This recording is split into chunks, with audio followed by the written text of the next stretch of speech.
Hey, welcome into another Purple Insider Extra. Matthew Coller here, along with Sam Ekstrom. Reminder, listen to our longer conversations of the Purple Insider podcast, wherever you get your podcasts or in the link in the description below.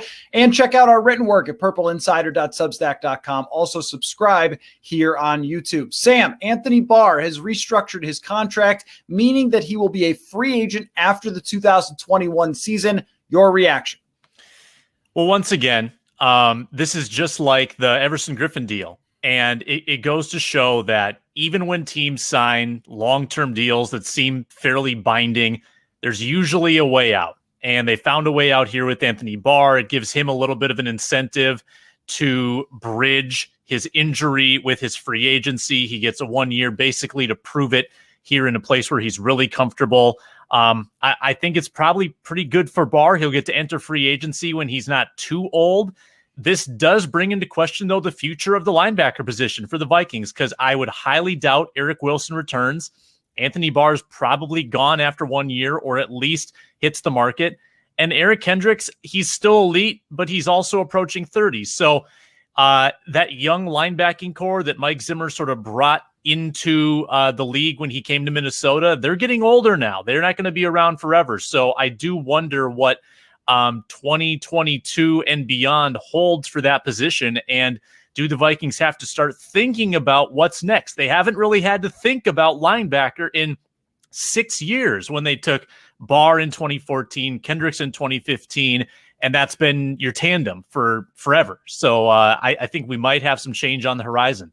Yeah, the way I look at it is this deal works for everyone. Anthony Barr will be able to hit the market again, which is what players want to do before they're past their prime. And if he has a big year, he could get another big paycheck from someone else, or depending on the cap situation, the Vikings can make that decision then. And for the present, the Vikings did not want to open up another hole on the defense. We still have uncertainty about Danielle Hunter's situation. They've already lost enough veteran players over the last few years, and they're trying to build up with a young core. But we saw last year Eric Wilson in a larger sample size. He was not on the same level as Anthony Barr. And we saw when Eric Kendricks got hurt that there is not a ton of depth behind those two guys.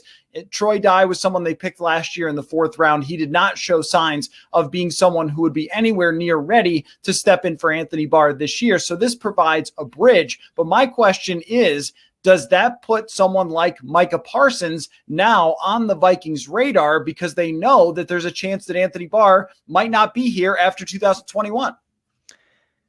I don't think linebacker is quite high enough on the needs list that you would take Micah Parsons over another position. I just think there are enough positions of need that are more important. There's going to be enough value on the board that you don't have to take a linebacker unless you are just enamored with this player, that he's like the best graded player you've ever had on your board.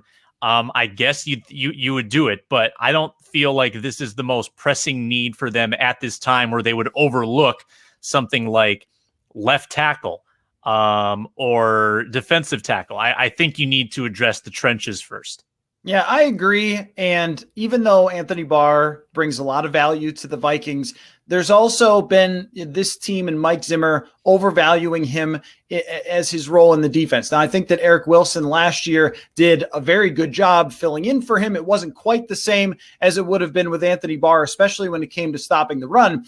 But they shouldn't view this as the absolute most important part of rebuilding their defense. They still need to rush the passer. They still need to be able to stop the run. They have not been able to rush the passer from the interior of the defensive line since Sheldon Richardson left. And oh, by the way, I mean, you also have an open safety position. You also have cornerbacks. You have offensive line. Like, there is a lot to be done here.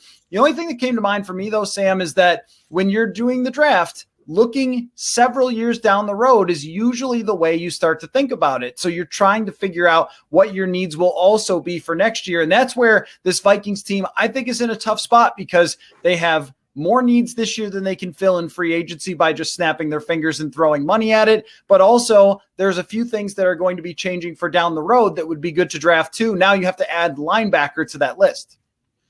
Yeah, it's not a bad point. You look at how the Vikings addressed Kyle Rudolph's replacement, for instance. They drafted Irv Smith a couple of years early, knowing that Kyle Rudolph probably wouldn't be long for the roster. And they might have to consider that with Anthony Barr. Now, in Irv Smith and Kyle Rudolph's case, Vikings were a little better equipped with that roster. They didn't have as many needs. They've got a ton of needs right now, and the list seems to just continue to grow. And sometimes this team, like at safety, for instance, they just kind of decide to address the need when it pops up. They haven't really groomed anything behind Harrison Smith or Anthony Harris, and I assume they're just going to deal with that when the time comes. So they don't always have to have a backup policy. So I don't think it's as necessary as some might assume.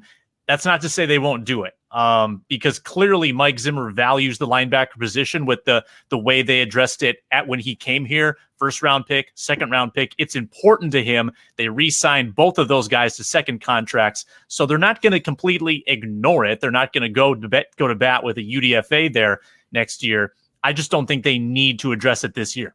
Yeah, and I wouldn't be surprised if we see that become a third round or a fourth round pick now that the Vikings officially own almost every pick in the fourth round after getting a compensatory pick. So they might try to take another Troy Dye and see if something clicks at that linebacker position next to Eric Kendricks. This has been a Purple Insider Extra. Make sure you listen to the entire podcast. Just type in Purple Insider wherever you get your podcast or check out the link in the description, and we'll catch you next time.